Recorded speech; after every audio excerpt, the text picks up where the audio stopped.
السلام علیکم۔ امید ہے آپ سب خیریت سے ہوں گے اور دسمبر کی ٹھنڈی شام میں اور پت جھڑ کو انجوائے کر رہے ہوں گے کافی اور سوپ کے ساتھ۔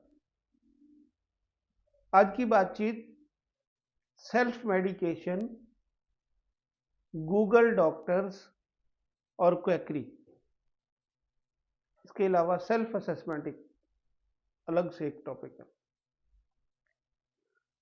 مشاہدے میں آیا ہے کہ گھر میں جو کریم پڑی ہوئی ہو، جو دوا پڑی ہو، اس کا کوئی نہ کوئی انڈیکیشن بنا دی جاتی ہے۔ مرض کوئی بھی ہو، اسکن الرجی ہو، چہرے پہ خارش ہو، سینہ بسینہ یہ چل رہا ہے کہ چہرے پہ بیٹنوویٹ، ڈرموویٹ، سنسیارچی وغیرہ لگوا دی جاتی ہے۔ ہمارے پاس جو پیشنٹس پہنچتی ہیں بچیاں، وہ چہرے پہ بال لے کے پہنچتی ہیں۔ مس یوز آف کریمز، فیس پہ کبھی بھی اتنا شدید تیز قسم کا اسٹیرائڈ نہیں لگانا چاہیے، لیکن سینہ بسینہ نہ جانے کس نے یہ معلومات کا آغاز کیا، یہ ان تک پہنچی اور وہ اپنا چہرہ خراب کر لیا۔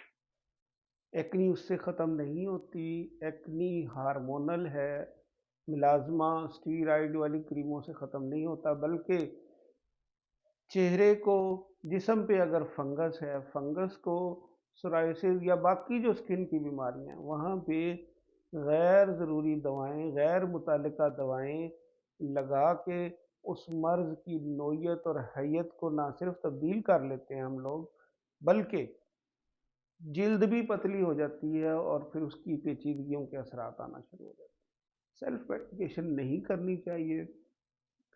پرائیویٹ کلینک اگر کوئی بندہ افورڈ نہ کرتا ہو، کسی فری کیمپ میں چلا جائے، کہیں جو ٹرشری کیئر ہاسپٹلز ہیں وہاں بڑے اچھے ہمارے اسکن کے او پی ڈیز ہیں، جیسے میں ملتان میں ہوں تو نشتر ہے اور باقی ادر انسٹیٹیوشنز ہیں، تو وہاں پہ مناسب بغیر کنسلٹنسی فیس کے بغیر ہی اچھا علاج ممکن ہوتا ہے۔ سیلف میڈیکیشن اسکن میں ہو یا باقی شعبوں میں، جیسے ہر وقت کچھ لوگ درد کی دوائیں پھانکتے رہتے ہیں۔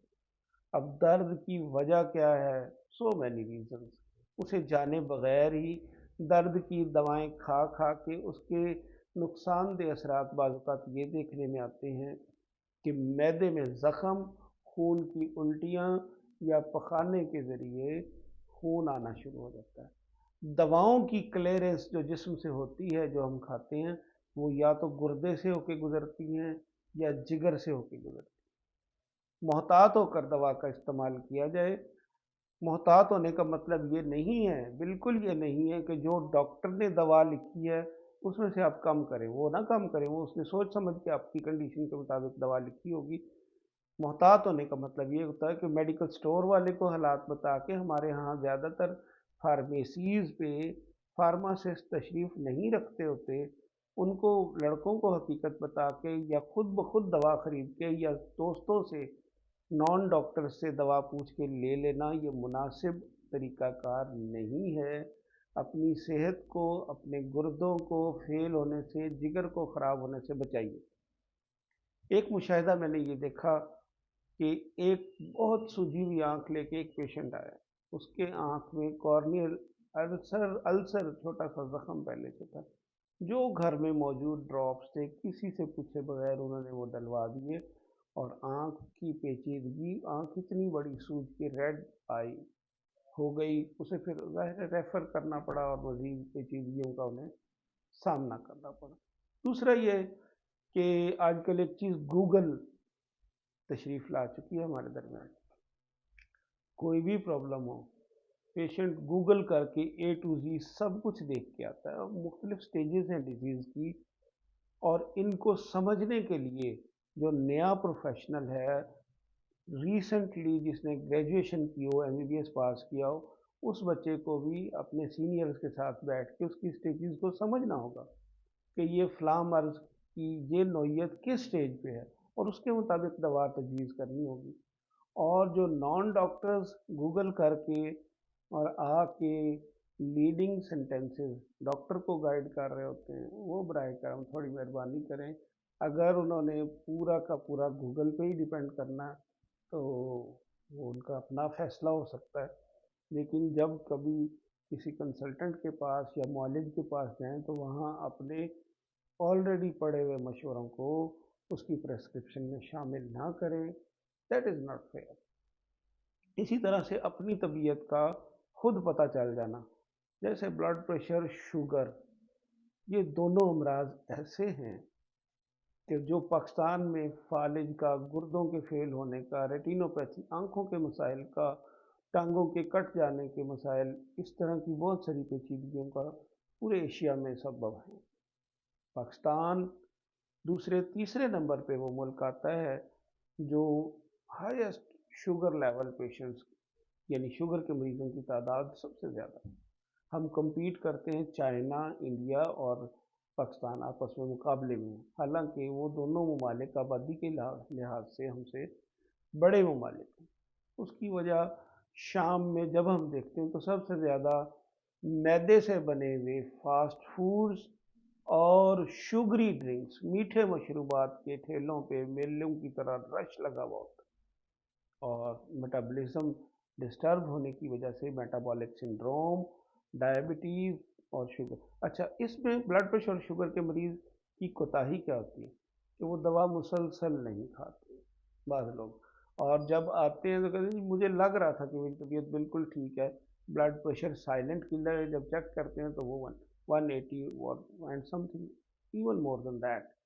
بلڈ پریشر زیادہ ہوتا ہے، سائلنٹ کلر ہے، بیمار اسے ہی سمجھا جاتا ہے جو گر کے ہسپتال پہنچ جائے. خدا نخواستہ فالج، شوگر اور بلڈ پریشر دونوں اس کے اسباب ہیں فالج کے. ان کو اپنے کنٹرول میں، لمٹ میں رکھنے کے لیے at least monthly visit of your physician, اپنے فزیشین کا ماہانہ معائنہ، اس کے پاس جا کے اسیسمنٹ، اور بلڈ پریشر شوگر کی دواؤں کا مسلسل استعمال. نہ کہ یہ کہنا کہ مجھے خود اپنی طبیعت کا اندازہ ہو جاتا ہے آج شوگر قابو ہی ہے، میں ذرا تھوڑا سا سافٹ ڈرنک پانی میں ڈال کے تھوڑی سی بوتل پی لوں تو ٹھیک ہو جائے گی. نہ، ایسا نہیں ہے، ایسا نہیں ہے. پرہیز اور دوا کا استعمال بہت ضروری ہے. سیلف اسیسمنٹ کی کوئی امپورٹنس نہیں ہے.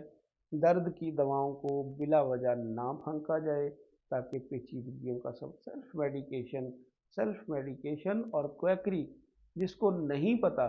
جیسے ہمارے یہاں یورک ایسڈ دردوں کے سبب کا، دردوں میں سب سے پہلا سوال جواب جو ہے نا سب کا، ایون ہمارے یہاں جو ریڑی بان ہیں، سمپل دکاندار صاحب ہیں، وہ بھی ایک دوسرے کو ہم ایک مشورہ لے دے رہے ہوتے ہیں کہ یہ یورک ایسڈ کی وجہ سے فلاں گولی کھا لیں. یورک ایسڈ میں بعض دوائیں ایسی استعمال ہوتی ہیں کہ ان کا ڈرگ ارپشن اگر کسی کو ہو جائے، فکس ڈرگ ارپشن یا ریئیکشن ہو جائے تو بہت پیچیدہ ہوتا ہے.